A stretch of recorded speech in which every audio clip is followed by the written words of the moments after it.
We'll never get a completely unanimous consensus on a question as subjective as what is the best roguelike deck builder ever made, but it remains remarkable that even 6 years after its release from early access, most would probably agree that Slay the Spire remains the king. In the years that followed its release, hundreds of games it's inspired have introduced some fascinating twists, wild turns, and compelling gameplay loops all their own, and yet most of them still embrace Slay the Spire's foundational structure as closely as me hugging the outer wall of an ice skating rink while my legs wobble as if they just came out of a jello mold. My point is not to tell you how bad I am at ice skating, though I'm glad you now know never to invite me, but to point out that every new roguelike deck builder has some damn big shoes to fill, lest it be swallowed up by the shadow of its own royalty. And while Die in the Dungeon's inspirations are clear enough that I'm gonna start calling that game a different wrong name every time I mention it to keep this review interesting, what I've played of its early access release is impressive enough to keep a close eye on it indeed. Let's get into it.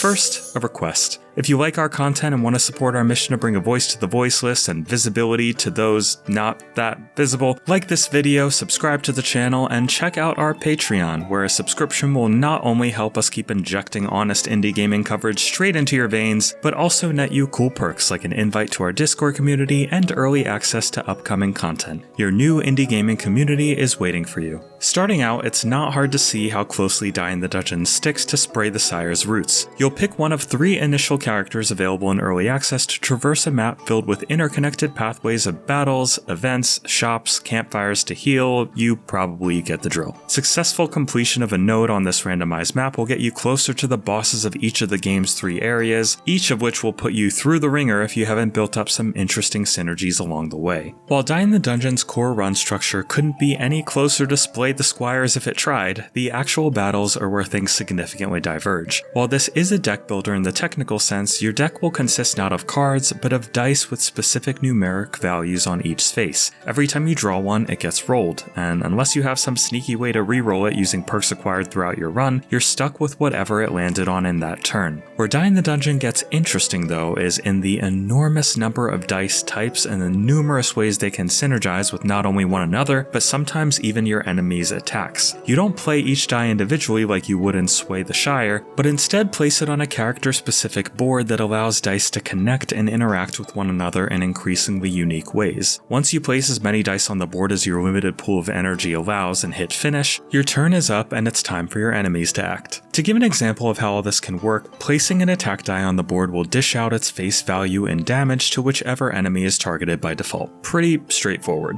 But you could add a boost die to the board that might automatically enhance every die next to it by an additional point. Or maybe your attack die has the pack property, where each additional die of its type that's placed on the board will increase its value further. Or maybe you can get really crazy and put a mirror dice somewhere on the board that will directly mirror your already boosted attack, ostensibly doubling your damage just by playing your cards, dice, correctly. Enemies will often mess with your board too by applying status effects to specific slots. This is usually designed to inconvenience you, like an enemy that can infect a slot on your board to reduce the value of dice placed on it, but then spreads that infection if you don't place anything. But it can occasionally be used to your advantage, like the enemy type that gives 2 of your board slots a positive and negative charge, respectively, and connecting those charges with your own dice can double their effectiveness. You'll further compound all of this with the numerous relics that can be collected on your run to passively give you an edge, and yes, they're called relics, just like in, say, the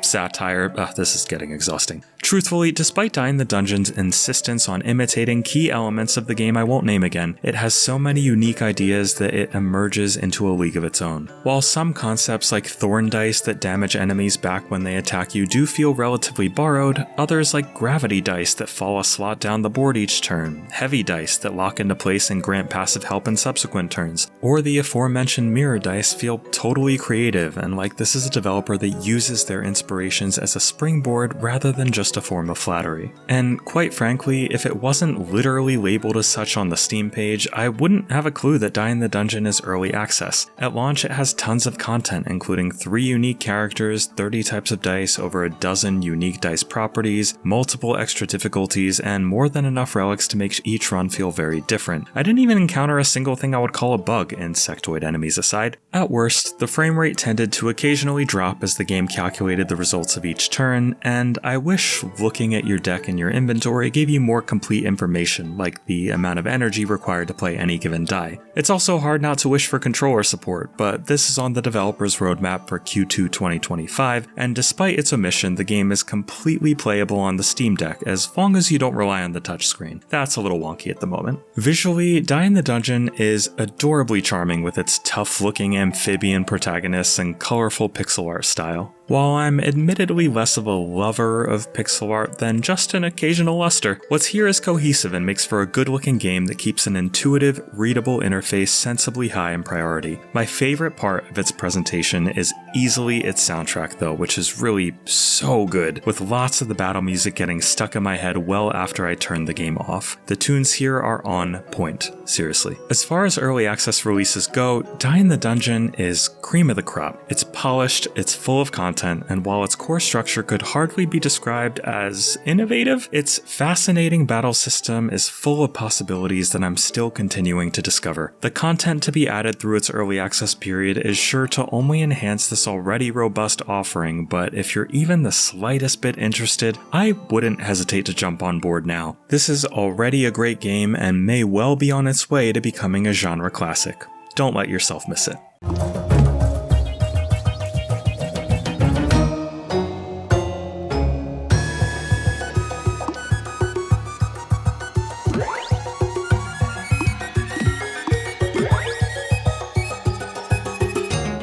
For far too long, you, the gamer, have been denied honest gaming coverage.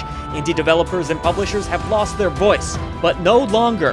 Like the video, subscribe to the channel, and head over to patreon.com/idreamofindiegames to join this epic campaign for indie visibility. The echo chamber trembles as our message grows louder. Voice to the voiceless!